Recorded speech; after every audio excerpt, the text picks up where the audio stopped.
Hello students, आज हम national income का नेक्स्ट मेथड डिस्कस करने वाले हैं जिसका नाम है वैल्यू एडेड मेथड। इसका एक और नाम भी है प्रोडक्ट मेथड या फिर प्रोडक्शन मेथड भी बोल सकता है इसको वो, तो आप कंफ्यूज मत होना। Value added method, product method और प्रोडक्शन मेथड तीनों सेम चीज़ हैं। आपको अगर इनमें से कोई भी नाम दिया जाता है तो आपको इसी मेथड से अपने क्वेश्चन को सॉल्व करना है। इसका क्वेश्चन आपके एग्ज़ाम में 3 मार्क्स में आ सकता है, काफ़ी इंपॉर्टेंट है और समझने वाली चीज़ है, तो ध्यान से इसको समझ लीजिएगा। अभी तक हमने 2 मेथड्स पहले डिस्कस किए हैं, इनकम मेथड और एक्सपेंडिचर मेथड। उनमें मैंने बताया था कि जब आप इनकम मेथड को फॉलो करते हैं, उसके सारी वैल्यूज़ को ऐड कर लेते हैं, जो भी उसमें फॉर्मूले में आपको वैल्यू लेनी होती है, तो आपके पास NDPFC निकल के आता है सबसे पहले। जो आप एक्सपेंडिचर मेथड की बात करें तो एक्सपेंडिचर मेथड में सब कुछ ऐड करने के बाद आपके पास निकल आती है वैल्यू GDP MP की। और अगर हम बात करते हैं वैल्यू एडेड मेथड की, तो वैल्यू एडेड मेथड में जो भी मैं अभी आपको प्रोसीजर आगे बताऊंगा उसको फॉलो करने के बाद जो वैल्यू आपके पास सबसे पहले निकल के आएगी उसकी शॉर्ट फॉर्म मैंने यहाँ लिखी हुई है GVAMP। ठीक है, GVAMP, gross value added at market price. ठीक है, ध्यान रखना ये बात। तो अभी क्या होता है GVAMP, कैसे निकलता है, ये मैं आपको अभी समझाऊंगा धीरे धीरे। तो सबसे पहले मैं बता दूं आपको कि GVAMP का मतलब क्या होता है। देखो, GVAMP की फुल फॉर्म मैंने आपको भी बताई, gross value added at market price. ये सब आप लोग अपनी कॉपी में नोट कर लीजिएगा, नोट्स बन जाएंगे आपके पास, फॉर्मूला हो जाएगा पूरा। इसको हम बोलते हैं gross value added at market price, ये इसकी फुल फॉर्म है। अगर सिंपल इसको हम वैल्यू एडेड बोले तो भी वो गलत नहीं होगा, यानी कि क्वेश्चन में आपसे वो gross value added at market price भी पूछ सकता है या फिर सिंपल वैल्यू एडेड भी पूछ सकता है। वो बोलेगा कैलकुलेट वैल्यू एडेड या फिर वो बोलेगा calculate gross value added at market price, तो आपको GVAMP ही निकालना है। बात समझ आ गई? ठीक है, अब ये तो हो गया इसकी फुल फॉर्म है। इसका मतलब होता है कि हमने एक साल में किसी भी चीज़ के अंदर कितनी वैल्यू और ऐड कर दी। सपोज़ मैंने ये पेन पूरी तरह से जब बना नहीं था, इसका रॉ मटेरियल ख़रीदा, प्लास्टिक हो गया, इंक हो गया, जो भी इसमें रॉ मटेरियल लगता है, मैंने वो ख़रीदा था 3 रुपीज़ में। 3 रुपीज़ का वो पेन मैंने ख़रीद कर उसको पूरा पेन बनाया, उस रॉ मटेरियल को ख़रीद के मैंने पेन बनाया और पेन को बना के मैंने 10 रुपीज़ में बेच दिया। ठीक है, तो 3 रुपीज़ जो मैंने ख़रीदा था और उसको मैंने 10 रुपीज़ में आगे सेल आउट कर दिया, उसमें कुछ और प्रोसेस ऐड करके, तो जो 7 रुपीज़ मैंने ऐड किए, that is called value added. तो आपको सवाल में यही वैल्यू एडिड निकालनी होगी कि हमने कितनी वैल्यू और ऐड कर दी किसी भी चीज़ की वैल्यू के अंदर। पहले इसकी वैल्यू कितनी थी? 3 रुपीज़ थी, लेकिन जब मैंने इसको पेन बना दिया, फाइनली जब इसको सेल आउट कर दिया पेन बना के, तो इसकी वैल्यू अब कितनी हो गई? 10 रुपीज़ हो गई। मतलब अब मैंने इसमें 7 रुपीज़ और ऐड कर दिए। ठीक है, तो उसको ही हम बोलते हैं वैल्यू एडिड। ठीक है, ये मैं आपको बताऊंगा अभी धीरे धीरे कि क्यों हम निकालते हैं ये सब चीज़ें, ये आपको थ्योरी में आगे समझ में आएंगी। अभी हम न्यूमेरिकल पार्ट कर रहे हैं, तो अभी आप न्यूमेरिकल समझिए, अभी आप आंसर निकालिए अपने, और आंसर में जो फॉर्मूला मैं आपको बता रहा हूँ उसी से आपको करना है। बुक में जो तरीके दिए उनको फॉलो नहीं करना, उससे आप कंफ्यूज हो जाओगे। ठीक है, तो जो मैं आपको बता रहा हूँ बहुत इजी वे में बता रहा हूँ, उस तरीके को फॉलो करते जाइए, आपके सारे आंसर्स आ जाएंगे। कोई डाउट होता तो आप मुझसे पूछ लीजिएगा। ठीक है, अब आगे बढ़ते हैं। अब हम बात करते हैं कि GVAMP की फुल फॉर्म हमने समझ ली, इसका एक और नाम जो होता है वो हमने समझ लिया। अब बात करते हैं कि इसको निकालेंगे तो कैसे निकालेंगे, क्या करना होगा इसके लिए। तो GVAMP का एक फॉर्मूला है जो आपको फॉलो करना है इस पूरे के पूरे मेथड में। उस फॉर्मूले को बोलते हैं value of output minus intermediate consumption, या फिर इसको हम इंटरमीडिएट कॉस्ट भी बोल सकते हैं, या फिर इसको हम इंटरमीडिएट परचेजेस भी बोल सकते हैं। देखो, इकोनॉमिक्स के अंदर इसी बात का सारा खेल है कि वो आपको नेम बदल बदल के देगा चीज़ों को, कभी कुछ बोल देगा उसी चीज़ को, कभी कुछ बोल देगा, तो आपको सारे नेम्स पता होने चाहिए। इंटरमीडिएट कंजम्पशन भी बोल सकता है, इंटरमीडिएट कॉस्ट भी बोल सकता है, इंटरमीडिएट परचेज भी बोल सकता है। ठीक है, हाँ, इसको सेम रखेगा, वैल्यू ऑफ आउटपुट को ही वैल्यू ऑफ आउटपुट ही बोलेगा, और कुछ बोलेगा तो मैं आगे बताऊंगा आपको। लेकिन इसको वो 3 नाम से बोल सकता है, आपको कंफ्यूज नहीं होना है। तो हमारा मेन फॉर्मूला यही है, इस पूरे टॉपिक के अंदर हमें ये फॉर्मूला फॉलो करके अपने आंसर्स निकालने हैं। मैं आपको क्वेश्चंस भी करके दिखाऊंगा। अब आगे बात करते हैं कि वैल्यू ऑफ आउटपुट क्या होता है, क्या ये आपको डायरेक्ट गिवन होगा, इंटरमीडिएट कॉस्ट क्या होती है, कंजम्पशन क्या होता है, क्या ये आपको डायरेक्ट गिवन होगा, ये सब मैं आपको बताऊंगा अभी। तो देखो, वैल्यू ऑफ आउटपुट का मतलब होता है कि मैंने टोटल कितना माल बनाया, ठीक है। अब ये आपको सीधा भी दिया हो सकता है कि मैंने 5 लाख का माल बनाया, 10 लाख का माल बनाया, और ये आपको टुकड़ों में भी दिया हो सकता है। टुकड़ों में देने का मतलब क्या है, देखो कोई भी जो फर्म है, कोई भी जो कंपनी है, वो माल को बना के अपने पास तो रखेगी नहीं, वो क्या करती है, उस माल में से कुछ माल तो बेच देती है, बेच देती है, सेल्स, उसको हम सेल्स बोलते हैं, ठीक है। अब वो बेच कहाँ सकती है, या तो वो अपनी ही कंट्री में बेच दे उस माल को, ठीक है, डोमेस्टिक सेल्स बोलते हैं। जब अपनी कंट्री में माल बेचा जाता है तो डोमेस्टिक सेल्स बोलते हैं, यानी कि अपनी कंट्री के अंदर अंदर बेचना। और अगर वो उसको बाहर भी बेच रही है तो हम उसको क्या बोलेंगे, एक्सपोर्ट्स बोलेंगे। समझ में आ गई बात। तो सेल्स के अंदर 2 चीज़ें आएंगी, डोमेस्टिक सेल्स प्लस एक्सपोर्ट्स। अगर हमें सेल्स डायरेक्टली नहीं दिया हुआ है तो आपको डोमेस्टिक सेल्स के अंदर एक्सपोर्ट्स को ऐड करना होगा, तो सेल्स निकल आएगा। समझ में आ गया। और अगर डायरेक्ट सेल्स दे रखा है तो इनका कुछ नहीं करना, कंफ्यूज करने के लिए भी दे सकता है वो आपको कि ये भी दे दिया और इनमें से भी कुछ दे दिया, तो आपको कंफ्यूज नहीं होना है। सेल्स अगर आपको दे रखी है तो आपको ये सब नहीं लेना, ध्यान रखना ये बात। सेल्स में हम एक चीज़ ऐड करते हैं, चेंज इन स्टॉक। ये फॉर्मूला अपनी कॉपी में ज़रूर नोट कर लेना, बहुत काम आएगा आगे जाके। Change in stock, change in stock का फॉर्मूला मैं आपको बता चुका हूँ पहले, closing stock minus opening stock. फिर से लिख दिया मैंने आपके लिए, क्लोजिंग माइनस ओपनिंग स्टॉक। समझ में आ गया। तो आपको क्या करना है, अगर वैल्यू ऑफ आउटपुट सीधा दे रखा है तब तो कोई प्रॉब्लम ही नहीं है, फिर तो सीधा यहाँ पर उसकी वैल्यू पुट कर दीजिए। लेकिन अगर सीधा नहीं दिया हुआ है तो आप क्या करेंगे, पहले सेल्स निकालेंगे, अगर नहीं दिए तो, अगर दी है तो कोई प्रॉब्लम नहीं है। फिर उसके साथ क्या कर देंगे आप, चेंज इन स्टॉक की वैल्यू को क्लोजिंग माइनस ओपनिंग करके निकाल के ऐड कर देंगे सेल्स में, तो आपके पास क्या निकल आएगा, वैल्यू ऑफ आउटपुट निकल आएगा। बात समझ में आ गई।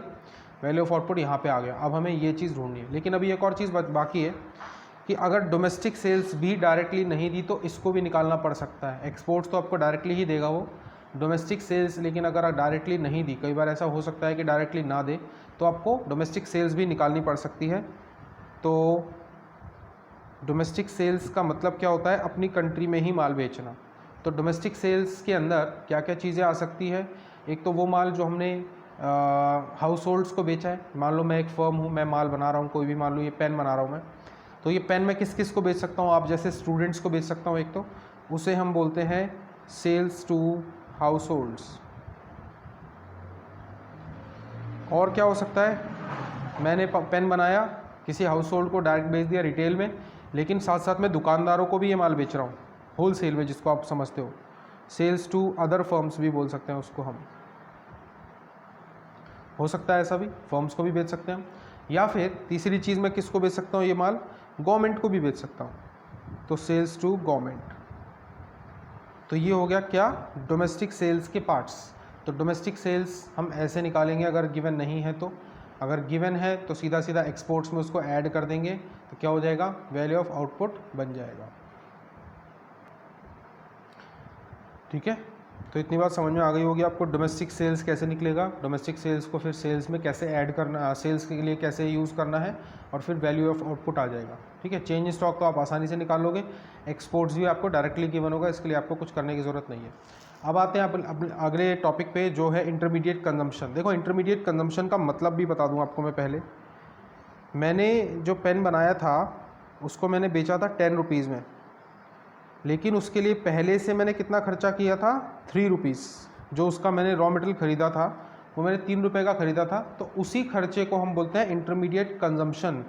10 रुपीज़ में मैंने बनाया, वो हो गया मेरा वैल्यू ऑफ आउटपुट, और 3 रुपीज़ मैंने उसमें लगा दिए थे पहले, वो हो गया मेरा इंटरमीडिएट कंजम्पशन। तो उनका डिफरेंस क्या निकलेगा, ग्रॉस वैल्यू एडेड निकलेगा, जो मैंने आपको समझाया था कि मैंने कितना नया माल बनाया। ठीक है, तो वो निकलेगा हमारा gross value added at market price. इतनी बात समझ में आ गई होगी।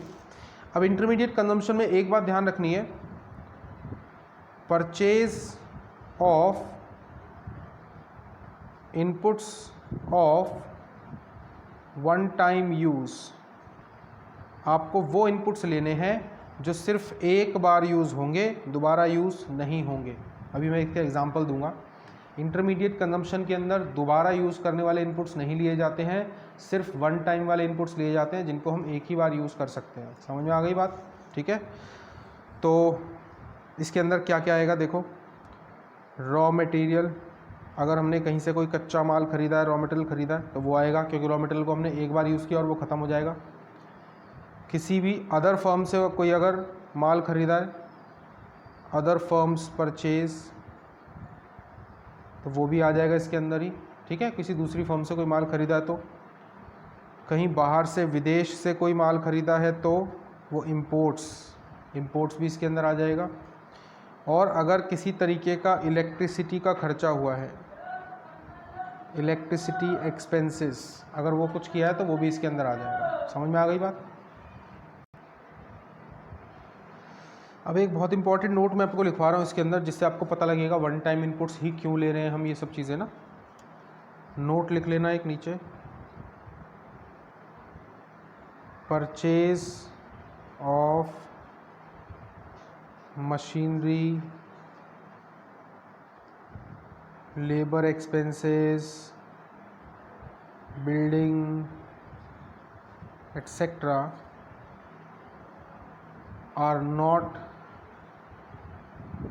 Included in intermediate consumption. Intermediate consumption को मैं शॉर्ट में लिख दिया।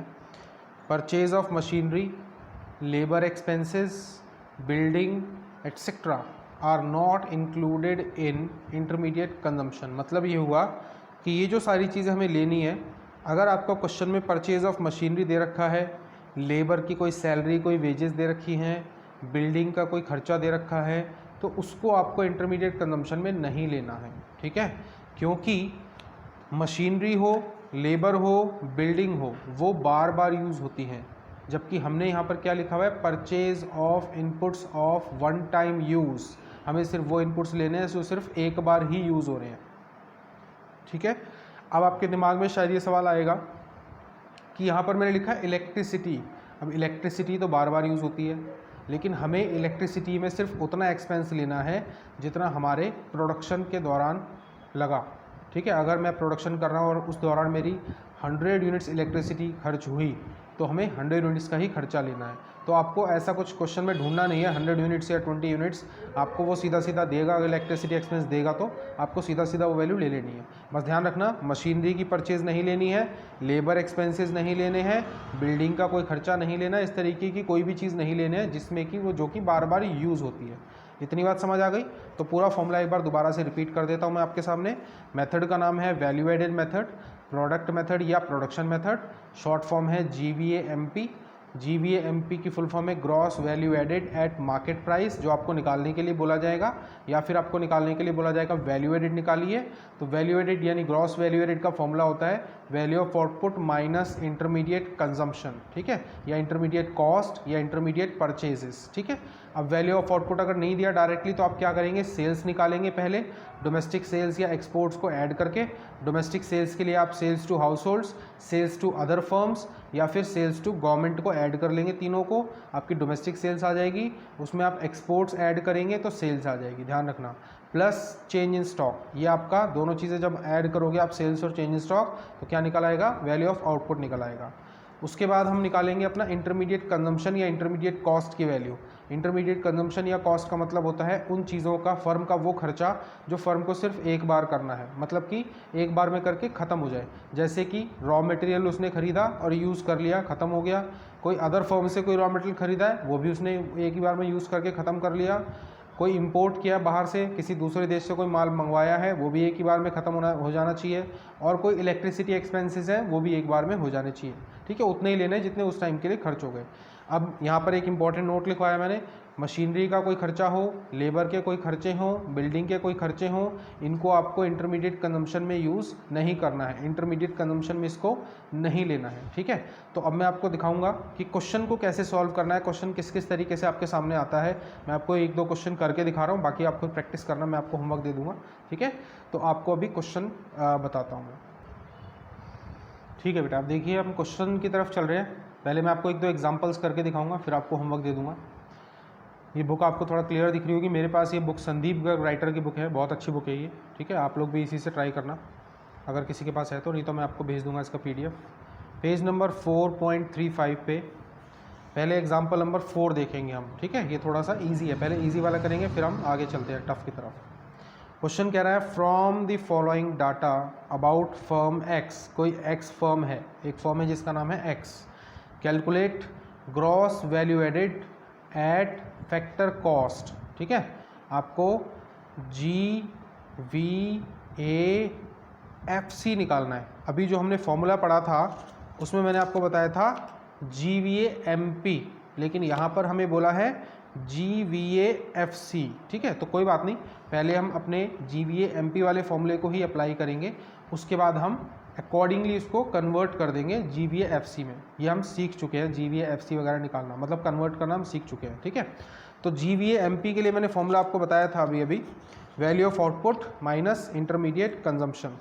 अब देखो इस क्वेश्चन के अंदर आप ध्यान दीजिए, मुझे वैल्यू ऑफ आउटपुट डायरेक्टली कहीं नहीं दिए, ठीक है ना। वैल्यू ऑफ आउटपुट नाम का मुझे कोई भी आइटम गिवन नहीं है, तो मुझे वैल्यू ऑफ आउटपुट अलग से निकालनी पड़ेगी। तो मैं कॉपी में सॉल्व कर देता हूँ आपके लिए। वैल्यू ऑफ आउटपुट का फॉर्मूला मैंने लिखवाया था sales plus change in stock. ये जो मैंने ट्राइंगल बनाया इसको डेल्टा बोलते हैं और इसका मतलब चेंज होता है, ठीक है ना। जो कॉमर्स के बच्चे उनको तो पता होगा, आर्ट्स वालों के लिए ये चीज़ थोड़ी नई हो सकती है, बाकी मैथ्स में आपने पढ़ा होगा। डेल्टा का मतलब होता है यहाँ पर चेंज इन स्टॉक, ठीक है। तो मैं देखता हूँ क्या मुझे सेल्स क्वेश्चन में डायरेक्टली गिवन है। तो अगर आप ध्यान से देखो तो सबसे पहला जो पॉइंट है वो सेल्स ही गिवन है, जिसकी वैल्यू आपको 500 दी हुई है, 500। तो आप क्या करेंगे, सेल्स की वैल्यू आपने 500 डायरेक्टली ले ली। यहाँ पर आपको कुछ भी नहीं करना, एक्सपोर्ट्स डोमेस्टिक सेल्स, क्योंकि आपको सीधा सीधा सेल्स दे रखा है, ठीक है। ईजी क्वेश्चन है पहला वाला हमारा ये, ठीक है। अब हम बात करते हैं क्या हमें चेंज स्टॉक दिया है। चेंज स्टॉक हमें डायरेक्टली नहीं दिया है, जबकि हमें दोनों स्टॉक दे रखे हैं, क्लोजिंग और ओपनिंग। तो चेंज स्टॉक का फॉर्मूला मैंने आपको बताया था closing stock minus opening stock. Closing stock की वैल्यू है 20, ओपनिंग स्टॉक की वैल्यू है 30। तो यहाँ पर मैं अगर लिख दूँ 20 माइनस 30, ठीक है, ये माइनस का 10 आ जाएगा, ठीक है ना। माइनस आए प्लस आए उससे कोई फर्क नहीं पड़ता, आपको बस ध्यान रखना है कि आपको क्लोजिंग में से ही ओपनिंग माइनस करना है। तो अगर मैं 500 यहाँ पर लेता हूँ और यहाँ पर लेता हूँ प्लस और माइनस 10 अंदर, तो ये बाहर आके माइनस हो जाएगा, ये हो जाएगा 490। वैल्यू ऑफ आउटपुट की वैल्यू आ गई मेरे पास 490। समझ में आ गई बात। ये हमारा पहला पार्ट हो गया। अब मुझे क्या चाहिए, इंटरमीडिएट कंजम्पशन चाहिए, ठीक है। इंटरमीडिएट कंजम्पशन मिल जाए तो मेरा आधा काम खत्म हो जाएगा। तो इंटरमीडिएट कंजम्पशन की वैल्यू मुझे डायरेक्टली तो नहीं गिवन है, देखते हैं भाई। Sales, opening stock, closing stock, purchase of intermediate products, ये है मेरी वैल्यू, सीधी दे रखी है क्योंकि इसके अलावा कुछ भी और कहीं परचेज नहीं दिया है। ये एक चीज़ दी है परचेज ऑफ मशीनरी, मशीनरी लेना ही नहीं है क्योंकि मैंने बताया था मशीनरी बार बार यूज़ होती है, आपको सिर्फ वो चीज़ लेनी है जो एक ही बार यूज़ होते हैं। यहाँ पर ऐसा कुछ मेंशन नहीं किया इंटरमीडिएट प्रोडक्ट्स के बारे में कि एक बार यूज़ हो रहे हैं, लेकिन इंटरमीडिएट प्रोडक्ट्स वही होते हैं जो एक ही बार यूज़ होते हैं, तो आपको कन्फ्यूज़ होने की ज़रूरत नहीं है। मशीनरी उसने साफ साफ लिखा हुआ है, इसका मतलब वो चाहता है कि आप कन्फ्यूज़ हो जाओ, लेकिन आपको कन्फ्यूज़ नहीं होना है क्योंकि आपको मैंने बता दिया मशीनरी की परचेज़ को इंटरमीडिएट कंजम्पशन में नहीं लेते हैं। तो इंटरमीडिएट प्रोडक्ट्स को परचेज़ किया हुआ है हमने कितने का, 300 रुपये का, तो हमने यहाँ पर 300 इसकी वैल्यू ले ली। समझ में आ गया। उसके बाद हम सीधा अपने फॉर्मूले में आ जाते हैं, GVAMP, जिसका फॉर्मूला मैंने आपको बताया था value of output minus intermediate consumption, ठीक है। इंटरमीडिएट परचेज भी लिख सकते हो आप, मैं शॉर्ट में लिख रहा हूँ, समझ जाना। वैल्यू ऑफ आउटपुट की वैल्यू मैंने निकाली है 490, इंटरमीडिएट कंजम्पशन की वैल्यू मुझे दे रखी है 300। अब इसका जब आंसर आ जाएगा तो आ जाएगा 190। अभी हमारा आंसर नहीं आया, आंसर बुक में दे रखा है 230, लेकिन मुझे निकालना है GVAFC, ठीक है। अगर आप देखो तो FC निकालना है हमें। अभी हमने क्या निकाला है, GVA@MP निकाला है।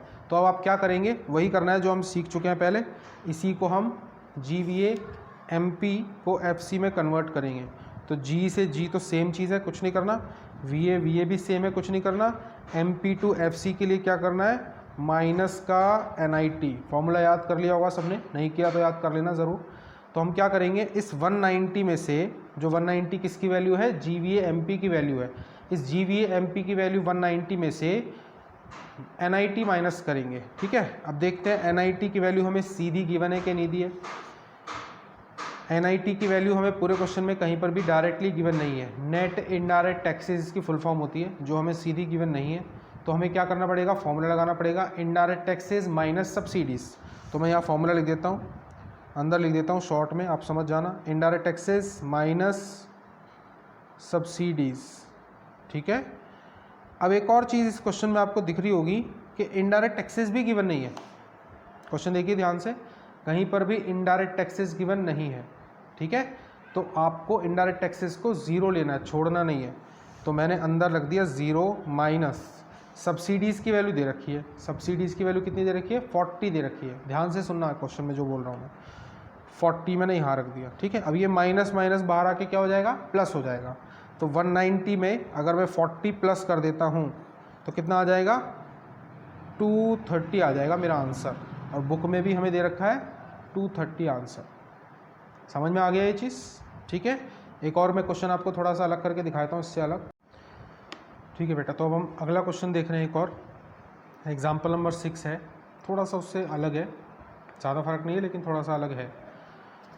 तो क्वेश्चन कह रहा है, from the following data relating to a firm, कोई एक फर्म है जिसका डाटा में दिया हुआ है, calculate its net value added at factor cost. मतलब हमें नेट वैल्यू एडेड निकालनी है। नेट मतलब होता है N, वैल्यू एडेड मतलब VA, और फैक्टर कॉस्ट मतलब FC। ये हमें निकालना है, काफ़ी अलग चीज़ है ये उससे। अभी तक हम निकाल रहे थे GVA MP, पिछले क्वेश्चन में हमने निकाला था GDP FC, GVFC। अब आपको निकालनी है NVA FC, ठीक है। तो काफ़ी अलग है, इसलिए मैं आपको ये वाला करा रहा हूँ। करना कुछ नहीं है, वही सेम प्रोसीजर आपको फॉलो करना है जो अभी तक हम कर रहे थे, अलग कुछ नहीं करना। पहले वही GVA MP निकालना है, ध्यान रखना, कुछ भी निकालने को बोले सबसे पहले आपको ये निकालना है GVA MP। इसका फॉर्मूला मैंने आपको बताया था, value of output minus intermediate cost, या इंटरमीडिएट कंजम्पशन, या इंटरमीडिएट परचेज, ठीक है, कुछ भी दे सकता है वो। तो अब देखते हैं भाई, वैल्यू ऑफ आउटपुट हमें सीधा दिया है कि नहीं दिया। थोड़ा नीचे इसको सॉल्व कर लेता हूँ, मैं अलग से निकाल के दिखा देता हूँ। वैल्यू ऑफ आउटपुट हमें क्वेश्चन में देखते हैं दिया है कि नहीं दिया। तो वैल्यू ऑफ आउटपुट हमें डायरेक्टली तो नहीं दिया, ध्यान से देख लो आप पूरा क्वेश्चन, ठीक है। आपको इसके अंदर फिर वही चीज़ दी है, सेल्स दी हुई है डायरेक्टली, ठीक है। और चेंज स्टॉक के लिए आपको ओपनिंग और क्लोजिंग दिया हुआ है, ठीक है ना। तो देखो एक्सपोर्ट्स इसमें दिया हुआ है अलग से भी, तो आपको एक्सपोर्ट्स नहीं लेना है, क्योंकि आपको सेल्स की वैल्यू सीधी सीधी दे रखी है। यही चीज़ें वो कंफ्यूज करने के लिए आपको देगा एक्स्ट्रा चीज़ें, तो आपको कंफ्यूज नहीं होना, अपने फॉर्मूले को फॉलो करना है बस। तो अब हम क्या करेंगे जी, सेल्स लिख लेंगे यहाँ पर, sales plus change in stock, ठीक है। सेल्स की वैल्यू क्वेश्चन में मुझे दी है 800, थोड़ा दिखा देता हूँ मैं आपको। सेल्स की वैल्यू मुझे दी है क्वेश्चन में 800, ठीक है। तो मैंने यहाँ पर सेल्स की वैल्यू को ले लिया 800, ठीक है, दिख रहा है, हाँ जी। उसके बाद आपको लेना है change in stock. Change in stock की वैल्यू आपको लेनी है क्लोजिंग माइनस ओपनिंग करके। तो क्लोजिंग स्टॉक दिया 20, ओपनिंग स्टॉक दिया 50, तो 20 माइनस 50, ये फिर से माइनस 30 आ जाएगा, ठीक है ना। पहले भी माइनस में आया था, अभी भी माइनस में आएगा ये। तो 800 माइनस 30 कर दूँ मैं सीधा सीधा, तो ये हो जाएगा 770, 770 आ गया मेरा वैल्यू ऑफ आउटपुट की वैल्यू, ठीक है। तो इतनी बात समझ में आ गई। वैल्यू ऑफ आउटपुट हमने कैसे निकाला, सेल्स हमें डायरेक्टली गिवन थी 800, चेंज स्टॉक हमें निकालना पड़ा है क्लोजिंग माइनस ओपनिंग करके, जो कि माइनस 30 आया, तो मैंने वैल्यू ऑफ आउटपुट की वैल्यू निकाल दी 770। उसके बाद मैं देखता हूँ क्या मुझे इंटरमीडिएट कॉस्ट की वैल्यू अपने क्वेश्चन में गिवन है। तो इंटरमीडिएट परचेजेस मुझे सीधा दिया हुआ है, ध्यान रखना, ठीक है। इंटरमीडिएट परचेज मुझे डायरेक्टली गिवन है 500, ठीक है ना, और कोई वैल्यू ऐसी नहीं दी है। इंपोर्ट ऑफ रॉ मटेरियल ये भी दिया हुआ है, लेकिन हमें नहीं लेना, क्योंकि उसने इंटरमीडिएट परचेज सीधा दे रखा है, तो आपको इंपोर्ट वगैरह कुछ भी ऐड नहीं करना। बार बार वो आपको ऐसी चीज़ें दे रहा है जिसमें कि आप कंफ्यूज होकर बच्चे उसे ऐड कर लेते हैं, लेकिन हमें उसे ऐड नहीं करना, क्योंकि वो ऑलरेडी इसके अंदर इंक्लूडेड दे रखी है उसने।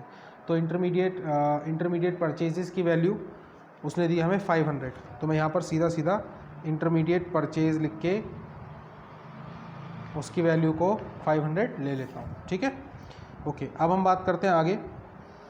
इसमें हम इस वैल्यू को पुट करेंगे, तो ये हो गया 770 माइनस इंटरमीडिएट की वैल्यू कितनी थी हमारी, 500 थी, इन दोनों को जब माइनस करोगे तो आंसर आ जाएगा 270। अभी आंसर नहीं आया क्योंकि हमने अभी निकाला है GVA-MP, जबकि उसने निकालने के लिए बोला है हमें NVA-FC। तो हम क्या करेंगे, इसको कन्वर्ट करेंगे किसमें, NVA-FC में कन्वर्ट करेंगे। तो G से N के लिए हमने फॉर्मूला पढ़ा हुआ है माइनस का डेप्रिसिएशन। जिस बच्चे ने नहीं पढ़ा वो पुरानी वीडियोज़ में देख लेना, एक बेसिक फार्मूलाज की मैंने वीडियो बनाई है, उसके अंदर मिल जाएगा आपको। VA से VA कुछ नहीं करना, सेम है। और MP से FC जाने के लिए आपको क्या करना है, माइनस में NIT कर देना है, ठीक है, NIT माइनस कर देना है। तो हम क्या करेंगे, इसमें से ये दोनों चीज़ें माइनस करेंगे, ठीक है, तो हमारा NVFC की वैल्यू आ जाएगी। पहले हम बात करते हैं डेप्रिसिएशन की। क्वेश्चन में देखो हमें डेप्रिसिएशन दिया हुआ है, ये रहा, ठीक है। डेप्रिसिएशन की वैल्यू हमें दे रखी है डायरेक्टली, कितनी वैल्यू दी है इसकी हमें, 30 दे रखा है, तो माइनस में मैंने 30 लिख दिया। अब देखते हैं NIT गिवन है क्या। NIT की वैल्यू हमें इसके अंदर एक तो सब्सिडी गिवन है जो हमें चाहिए, और हमें चाहिए इनडायरेक्ट टैक्सेस। इनडायरेक्ट टैक्सेस हमें इसमें फिर से गिवन नहीं है, तो हमें क्या करना पड़ेगा, फिर से उसको ज़ीरो लेना पड़ेगा। देखो इनडायरेक्ट टैक्सेस गिवन नहीं है, सिर्फ सब्सिडी गिवन है, तो हम क्या करेंगे, वही 0 माइनस सब्सिडी हमें दे रखा है 40, तो ये प्लस 40 हो जाएगा बाहर आके। अब ध्यान दीजिए, प्लस का 40 और माइनस का 30, अगर इन्हीं को मैं सॉल्व करता हूँ तो कितना आ जाएगा, 10 आ जाएगा, प्लस का 10, ठीक है। 40 में से 30 गया, 10 आ जाएगा, साइन प्लस का रहेगा क्योंकि प्लस वाली वैल्यू बड़ी है। अब 10 को हम इसमें ऐड कर देंगे 270 में, तो आंसर आ जाएगा मेरा 280, ठीक है। अब देखते हैं हमारा आंसर क्या है। आंसर भी हमारा 280 ही गिवन है, ध्यान से देखिए आप, ठीक है। तो आपको मैंने ये दो क्वेश्चंस इसीलिए अलग अलग करवाए हैं कि बच्चे क्या करते हैं, कंफ्यूज हो जाते हैं। सेल्स में आप इसकी वैल्यू भी ऐड कर देते तो आपका आंसर नहीं आता, या फिर इंटरमीडिएट परचेजेस में आप इसकी वैल्यू ऐड कर देते इंपोर्ट की, तो भी आपका आंसर नहीं आता। तो आपको ये बस ध्यान रखना है पूरी नेशनल इनकम के अंदर कि जो फॉर्मूले में आपको मैंने बताया हुआ है उससे बाहर आपको नहीं जाना है। फॉर्मूले में जो आपको बताया हुआ है उसी को आपको लेना है, जो जो चीज़ें ऑलरेडी इंक्लूडेड दिख रही है आपको वो आपको नहीं लेनी है उसके अंदर, ठीक है। तो बाकी क्वेश्चंस आप खुद करिए, दो क्वेश्चन मैंने आपको करके दिखा दिए। कोई डाउट होगा तो आप मुझसे पूछ सकते हैं, कमेंट सेक्शन में आप बता दीजिएगा मुझे, मैं आपको बता दूंगा सॉल्व करके, दोबारा एक वीडियो बना दूंगा इसके लिए, ठीक है। तो आज के लिए इतना ही। अभी आप ये वाला मेथड प्रैक्टिस कीजिए, ठीक है। नेक्स्ट वीडियो मेरी जब भी आएगी आगे का मैं इसके थ्योरी पोर्शन को स्टार्ट करेंगे हम लोग। अभी फ़िलहाल आप इतना ही कीजिए। आज के लिए बाय बाय।